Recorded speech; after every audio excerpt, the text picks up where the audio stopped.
So with all this free time on my hands, with no NASCAR on the weekends and you know time in between days now with nothing to do, I can now watch a lot more of the old NASCAR races that I said I was gonna watch from 2011 to 2019.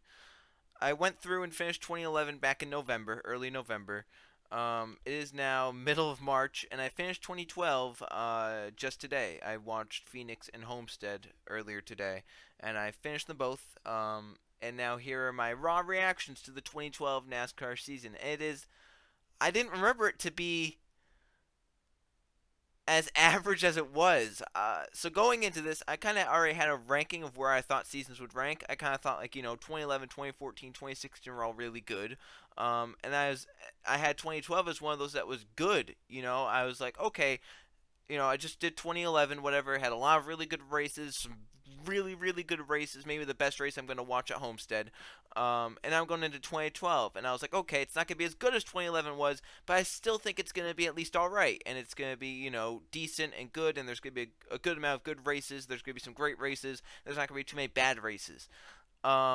It's not like that. 2012 is a season that I remember as being good, and it wasn't really great. It was very average. Like as average can be. You think about like the law of averages, right? And how you take a set of data points, and there's going to be some sort of average, and it's going to fill into the average. So basically, over a 36 race season, the averages should all work out to be pretty much the same. Where like you may think, okay, this season was a lot better, but the law of averages state that something should be they should be within a few data points of each other, right?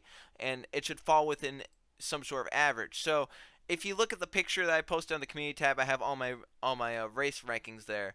I have basically a ranking system. 100 to an 86 is a great race. 85 to 76 is a good race. 75 to 60 is an average race. 59 to 50 is meh, and then under 50 is a bad race. So basically, a season should fall within a 75 to 60 data range, considering that's the average that I have. Turns out 2011 fell to a 76 out of 100 average. Like if you take all the races, add them up and divide by 36, the average race rating was 76 out of 100. Just above average and just within good. 2012 was so average that it fell to 66, which is 6 points above the bottom of average and only 9 below the top of average. So basically, it was as average can be almost. Which is saying just how it was kind of just a mediocre season. There wasn't really much great racing. I believe if I'm looking at this right, yeah, I have 3 races ranked as great races. As far as bad races under 50, I'm pretty sure in 2011 I had 2 bad races. Okay, I had 2 races ranked as bad in 2011. In 2012, I had one, two, three, four, five, six. I had 6 races ranked as bad. Once again, I mentioned 3 great races that I had in 2012.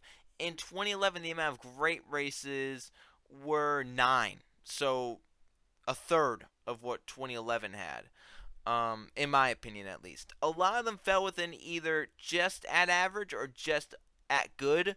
From 79 out of 100 down to 71 out of 100 is race number 8. Race number 7 down to race number 22.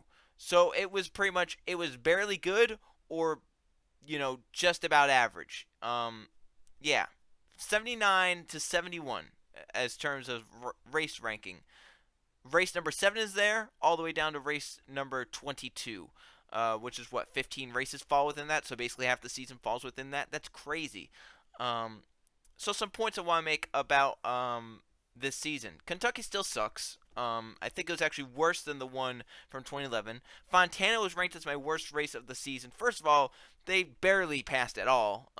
There was nothing happening, and then it rain shortened it, which made it even worse. Same goes with the second Pocono race. It was bad. There was really not much passing after the first run, and then it was rain shortened and someone got killed. So that's like the recipe for bad race 10 times out of 10. Um, the second Loudon race had to have 3 debris yellows to make some sort of story for the race. That's very true. Indianapolis was pretty terrible again. The second Charlotte race for the second season in a row was ranked bad. just like Kentucky. I don't know what it was about that Bank of America 500, but it was not good for 2 seasons in a row. Um, a lot of the chase races I found were, well, not a lot, but some chase races were really bad. All three at the mile racetracks in the chase were bad. So Loudon was bad, and then Dover and Phoenix were both ranked as average. Charlotte was considered bad. So I mean, like, damn, the chase was not really great that season. Um, Actually, fun fact about Dover, I I went in there like remembering some races, but there were some that I was like, I don't remember a single thing about this. And Dover was one of them. That second Dover race was one of them. And oh my god, literally like 90% of the field got called lap down because of an early yellow flag during green flag pit stops, and it never recovered because there were no more yellows. Like throughout the whole race, there were like 8 cars on the lead lap. I was like, well, this is shitty. Like, damn, there are some good cars that are trapped a lap down. They can't get their lap back. Um, I think that's enough talk about bad races. There were some average races. Michigan was Junior's first win, so I was that was gonna be the test to see if I was biased towards the race, depending on who won, and I'm not because I gave that one a 69, nice out of 100. So it falls within average again, pretty much middle of average. Um, Sonoma for the second season in a row was just kind of ranked as It was just there, like it was average, um, good I think in 2011, but I mean it wasn't really great.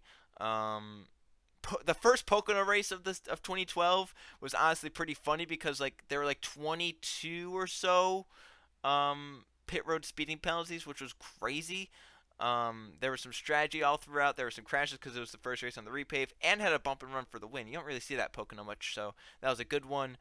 Um, let's go up to good races because um, I want to talk about actually the plate package really quickly. In 2012, right, we remember the 2012 plate package as being really, really good because Talladega was awesome, right?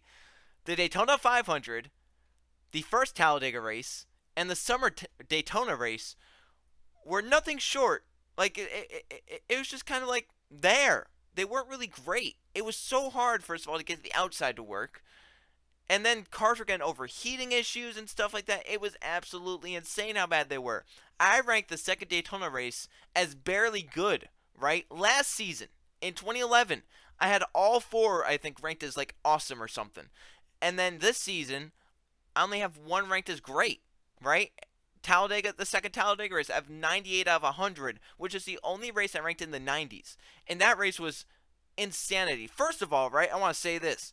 Following like the Daytona 500 and all these races with the 2019 plate package, or I guess Super Speedway package now, right? Following that and watching what they did in 2012 in the chase race at Talladega, mind boggles me. They should have wrecked 50 times in the race, and they had, I think, a 3 car pileup, Kurt Busch's wreck, Jimmy McMurray's wreck, and then the big one on the last lap. I think they had like 4 wrecks. 3 of them were like 1 or 2 or 3 car spins, and then they had the major one on the last lap. That was it, right? And the whole race was nerve-wracking. I was on the edge of my seat. Cars were getting sideways down to the apron and saving it, getting sideways off the corners, getting pushed and shoved all around the racetrack, tandem drafting for a straightaway and through the corners. Insane, and they only wrecked like 4 people, or 4 times.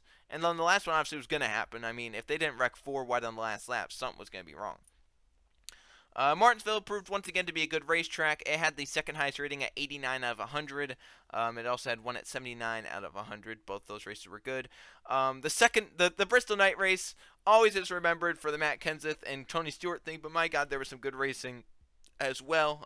That's actually ranked as a third, and that's the only other one that's ranked as a great race. So those were the 3 that ranked as great: the second Talladega race, the second Martinsville race, and the second Bristol race. First Talladega race at an 83 out of 100. Just was there. Watkins Glen 81 out of 100. Daytona 500 80 out of 100. Homestead ending the season was pretty good. There were whatever good racing at the midpoint. Casey King, Kyle Busch were kind of trading the lead. Before that was Truex and Kyle Busch. But I really would have loved to see the championship battle. This is where we're talking about the championship battle to end this episode. Really would have loved to see the championship battle, if not for the 48's misfortunes at Homestead.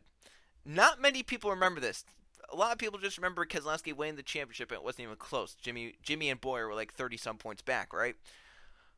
So here's what happened to set that up. First of all, at Phoenix, Keselowski was running better than Jimmy all day long. Jimmy then blew a tire with like 100 to go or something, and he was running seventh at the time, so he lost a ton of points. And he entered Homestead 20 points back. He was going to enter it, if not back, he was going to enter it a little bit up. And then you get to Homestead, and they play some strategy games. They come down pit road when not many others do, and they come down from the lead. They restart back in ninth, I believe, and Keselowski restart in front of him in seventh on older tires. Jimmy took two right sides. Jimmy takes Keselowski three wide on the restart. Kes backs out, whatever, falls back outside the top 10. Jimmy charges way up through there, and he only has to pit once. Most of the other drivers have to pit twice. All the drivers in front of him have to pit twice. Keselowski has to pit twice. Jimmy has to pit uno more times. Uno más. And people were like, oh my god, the 48's going to win. ESPN was like, this is actually a shot for Jimmy to win. He entered 20 points back. We were thinking it was going to be very hard, but this was a shot right here. Not only did he get there in lead lap, and Brad didn't, but then he got 3 extra points for winning the race. It looked like he was going to win the race on fuel mileage, right? If it stayed green, Keselowski was going to finish back, 15th at best. So he would be in the range of a single points within the 48, right? So it was working out well for Jimmy. On the pit stop, where they didn't need to have any single issues, they left a lug loose, and they had to come back down pit road, which basically ended his championship shot there. But then to make matters worse, he then blew up and broke a drivetrain or something, and put him definitely out of championship contention. So I would have loved to see if those two things didn't happen, what would have happened? It would have come down to a few points again. Brad finished 15th, I believe, which would have gained Jimmy about 17 points.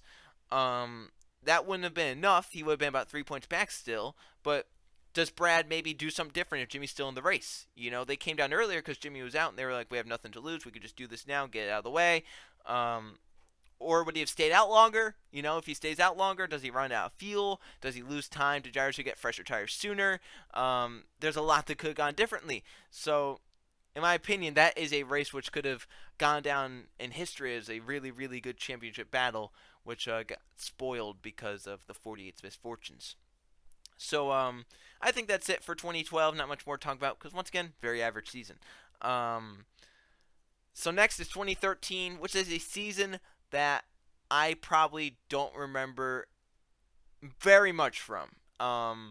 This is probably the season where I almost stopped watching NASCAR. There were points where I just didn't even watch races. I had the chance to watch races and I did something else.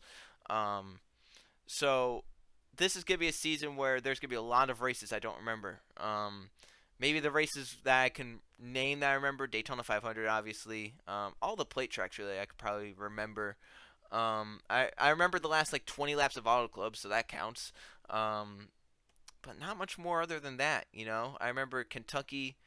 I remember Homestead, but there are some races on there where I don't have a single clue what happens during them.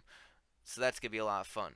This could be a season where I'm going to... I always remember 2013 as bad, but maybe I only remember it's bad because I didn't really like it then. So maybe I'll change my opinion. We'll see. So thanks everyone for watching. Time Machine 2012 NASCAR Sprint Cup Series season. Time for 2013 next. I'll see you guys whenever that happens.